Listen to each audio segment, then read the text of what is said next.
Hello दोस्तों, हमारे YouTube channel पर आप सभी का स्वागत है।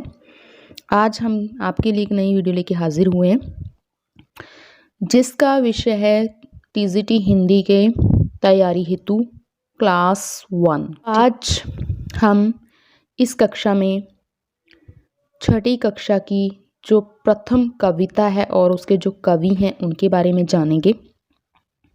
हर एक पॉइंट ऑफ व्यू से आपको बताया जाएगा जिस तरीके से पेपर में क्वेश्चंस पूछे जाते हैं। ठीक है, शुरू करते हैं। सबसे पहले हम क्या करेंगे, हम ये आप स्क्रीन पे देख सकते हो, सो मैंने कविता खोल रखी है, ठीक है, ओपन कर रखी है।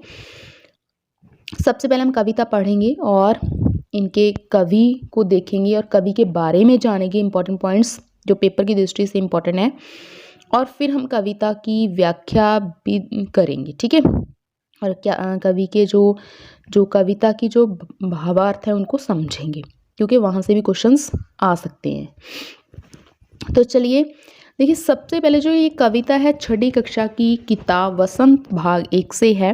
कविता का नाम है वह चिड़िया जो। एक बार कविता पढ़ूंगी आपके सामने, तो उसके बाद हम कवि के बारे में जानेंगे। वह चिड़िया जो चोंच मारकर दूध भरे जुंडी के दाने रुचि से रस से खा लेती है, वह छोटी संतोषी चिड़िया नीले पंखों वाली मैं हूँ, मुझे उनसे बहुत प्यार है। वह चिड़िया जो कंठ खोलकर बूढ़े बन बाबा की खातिर रस उंडेल कर गा लेती है, वह छोटी मुंह बोली चिड़िया नीले पंखों वाली मैं, मुझे विजन से बहुत प्यार है। ठीक है, वह चिड़िया जो चोंच मारकर चढ़ी नदी का दिल टटोलकर जल का मोती ले जाती है, वह छोटी गर्बीली चिड़िया नीले पंखों वाली मैं हूँ, मुझे नदी से बहुत प्यार है। तो केदारनाथ अग्रवाल जी की ये लिखी हुई कविता है। अब केदारनाथ अग्रवाल जी कौन है, कहाँ जन्म हुआ था, कब जन्म हुआ था, किस युग से संबंधित है, वो हम सब करेंगे। तो उसके बाद हम कविता के भावार्थ को समझेंगे। पहले केदारनाथ अग्रवाल जी के बारे में जानेंगे। केदारनाथ अग्रवाल जी का जो जन्म है वो 1911 में हुआ है। ये अब स्क्रीन पे मैंने सारे पॉइंट्स उठा लिए हैं, आप देख सकते हो। ठीक है, और मृत्यु काल 2000 ईस्वी में हुआ है। इनका जन्म स्थान जो गांव है इनका वो कमासन है, जिला बांदा, उत्तर प्रदेश में।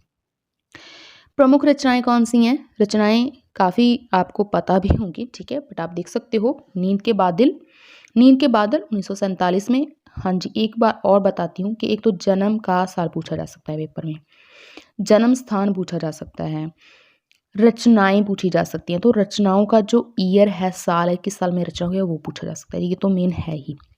ठीक है, नींद के बादल 1947, युग की गंगा 1947, फूल नहीं रंग बोलते 1965, लोक आलोक 1957, आग का आईना 1970, अपूर्वा 1984, समय समय पर, बसंती हवा, माझी ना बजाओ वंशी, गुल मेहंदी, पंख और पतवार, हे मेरी तुम। ठीक है, यहाँ पे कुछ रचनाओं के जिनको सन अवेलेबल हो चुके हैं आप देख सकते हो। हे मेरी तुम 1981 में है, और मार प्यार की थापी 1981, कहे केदार खरी खरी 1983, आत्मगन बम्बई का रक्त स्थान 1983, जमुन जल तुम 1984, बोल बोल अबोल 1985, जो शिलाएं तोड़ते हैं 1985। ठीक है, तो विशेष तथ्य मतलब केदारनाथ अग्रवाल जी के बारे में कुछ महत्वपूर्ण पॉइंट्स हम देखते हैं। वो कि आप पेशे से वकील थे, ये वैसे नहीं पूछा जाता, ठीक है, ये पॉइंट नहीं पूछा जाएगा, और पर आप इनका पेशा वैसे याद रखिएगा। और आपको सोवियत भूमि पुरस्कार एवं साहित्य अकादमी पुरस्कार प्राप्त हुआ, ये आप याद रखिएगा कि जो केदारनाथ अग्रवाल जी हैं उनको साहित्य अकादमी पुरस्कार था वो प्राप्त हुआ था, मिला था। ठीक है, तो इनकी जो कविताएं हैं उनको मुख्यतः दो श्रेणियों में बांटा जाता है। कौन कौन सी? एक तो पहली रचना राजनीतिक काव्य और प्रकृति प्रेम, मतलब राजनीतिक विषय से संबंधित है इनकी कविताएं और प्रकृति प्रेम से संबंधित। दूसरा जो है समाज संबंधी जो काव्य है इनका। अब पहली श्रेणी की कविताएं मुख्यतः कहे केदार खरी खरी काव्य संग्रह में संग्रहित की गई हैं। ठीक है, इनका जो काव्य संग्रह है वहाँ पे मिलती हैं राजनीतिक कविताएं। ये सच्चे जनवादी कवि थे, ये पॉइंट मोस्ट इंपॉर्टेंट है। कई बार पूछा जाता है 4 कवियों का नाम देके कि यहाँ पे इनमें से कौन से जनवादी कवि हैं, तो वो केदारनाथ अग्रवाल। प्रकृति चित्रण के कारण इनको छायावादोत्तर कविता का पंथ सुमित्रानंद पंथ कहा जाता है। मतलब छायावादोत्तर, छायावाद के बाद प्रगतिवाद, क्योंकि ये प्रगतिवाद की कवि हैं, तो प्रगतिवाद में इनको जो पंथ कहा जाता है, मतलब जैसे सुमित्रानंद पंत वो प्रकृति प्रिय थे, ठीक है, प्रेमी थे, तो उसी तरीके से केदारनाथ अग्रवाल जी को भी प्रकृति प्रेमी कवि माना जाता है। लेकिन ये प्रगतिवाद के हैं, छायावादोत्तर कह सकते हैं। तो हे मेरी तुम काव्य संग्रह में शामिल कविताएं इनकी पत्नी को समर्पित हैं। वह रचना के लिए इनको 1986 में साहित्य अकादमी पुरस्कार प्राप्त हुआ है।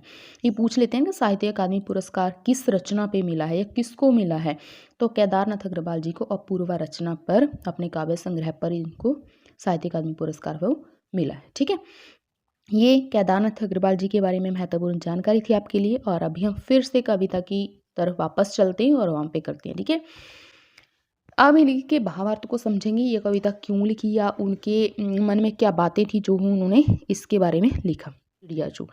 चिड़िया है ये कवि के खुद का प्रतीक है। ठीक है, मतलब चिड़िया सिर्फ एक प्रतीक लिया है उन्होंने, लेकिन वो एक चिड़िया के माध्यम से अपने ही मन की बातों को हमारे सामने रखना चाह रहे हैं। ओके, तो कवि ने क्या किया कि छोटी चिड़िया के खान पान और उसकी रुचियों के बारे में बताया है। जिस चिड़िया की बात केदारनाथ अग्रवाल कर रहे हैं, कि अपने मन की चिड़िया की जो बात कर रहे हैं, वो क्या कहते हैं कि वो चिड़िया क्या करती है कि जुंडी के दानों को, मतलब जुंडी अर्थात अनार के दानों को, अनार के दानों को रुचि से, इच्छा से, चाप से, ठीक है, रस से मतलब आनंद से खाती है। छोटी संतोषी चिड़िया नीले पंखों वाली मैं हूँ। तो वो क्या कहते हैं कि वो इतना थोड़ा सा अनाज खाकर, थोड़ा सा अन्न खाकर क्या करती है, संतोष पाती है। ठीक है, संतोष पा लेती है, संतुष्ट हो जाती है।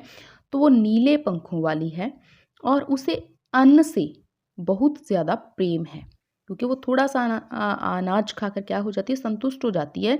जब वो थोड़ा थोड़ा अनाज खाती है तो वहाँ से पता चलता है कि उसे अन्न से बहुत प्यार है। कि दूसरा जो हमारा काव्यांश है वहाँ पे क्या है, वह चिड़िया जो कंठ खोलकर बूढ़े बन बाबा की खातिर रस उंडेल कर गा लेती है, वह छोटी मुंह बोली चिड़िया नीले पंखों वाली मैं हूँ। तो यहाँ पे वो क्या कहते हैं कि एक छोटी सी जो चिड़िया है वो क्या करती है, जैसे जंगल में रहती है, पेड़ों के ऊपर रहती है, ठीक है, चिड़िया।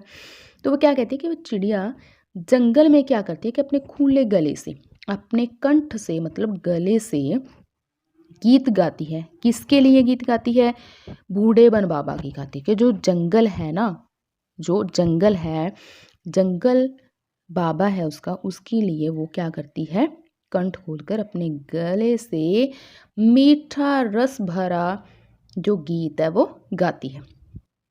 तो क्या होता है कि वो अपने गीत में क्या करती है कि अपने हृदय का जो सारा रस है ना वो डाल देती है। अब वो क्या कहती है कि वो जो छोटी चिड़िया है वो अपनी आवाज़ से सबको अपना बना लेती है। तो वह छोटी मुंह बोली चिड़िया नीले पंखों वाली मैं हूँ, कि वो चिड़िया क्या है कि नीले पंखों वाली है, उसे विजन से बहुत प्यार है। विजन मतलब जंगल, के उसे जंगल से बहुत प्यार है, इसीलिए वो अपने जो जंगल बाबा की खातिर क्या करती है, गीत गाती है। वह चिड़िया जो चोंच मारकर चढ़ी नदी का दिल टटोल कर जल का मोती ले जाती है। अब क्या करती है कि वो छोटी सी चिड़िया जो नदी में से क्या करती है कि जल रूपी मोती क्या करती है, ले जाती है अपनी चोंच में भरकर, और वह बहती हुई, तो ऐसा कैसा लगता है कि जैसे वो बहती हुई नदी का दिल टटोलती है, मतलब टटोल कर वहाँ से रस की बूंद लेती है और उड़ जाती है। वह अपने आप पर क्या करती है, गर्व करने वाली चिड़िया है। मतलब अपने आप पर जब वो ऐसा करती है ना, तो वो क्या करती है, अपने आप पर उसे गर्व होता है, गर्व महसूस करती है। तो वो क्या करती है, वो गर्वीली चिड़िया नीले पंखों वाली मैं हूँ, कहते हैं वो गर्व करने वाली, वो नीले पंखों वाली चिड़िया मैं हूँ, मुझे नदी से बहुत प्यार है। तो मुझे नदी से भी बहुत प्यार है, उस जल से भी बहुत प्यार है। ये थी कविता, ये थे इसके भावार्थ, मैंने आपको बता दिया। ठीक है, कि यहाँ पे कवि क्या करता है कि अपने भीतर की कल्पित चिड़िया के माध्यम से हर मानव के जो गुण होते हैं उनको उजागर करता है। ठीक है, तो ये इस कविता के भावार्थ थे। अब मैंने आपको केदारनाथ अग्रवाल जी के बारे में और वह चिड़िया जो उसके बारे में बताया। उम्मीद करती हूँ कि आपको वीडियो अच्छी लगी होगी, और वीडियो आपको अच्छी लगी तो वीडियो को लाइक ज़रूर कीजिएगा और चैनल को सब्सक्राइब ज़रूर कीजिएगा, क्योंकि इसी के साथ आपकी दूसरी क्लासेस भी आने वाली हैं। ठीक है, अभी फर्स्ट क्लास है, इसके बाद रेगुलर आपको क्लासेस मिलती रहेंगी। तो आप हमारे साथ जुड़कर तैयारी करना चाहते हैं टीजीटी हिंदी KVS, तो आप ज़रूर हमारे चैनल को सब्सक्राइब कीजिएगा। वीडियो देखने के लिए आपका बहुत बहुत धन्यवाद। Thank you.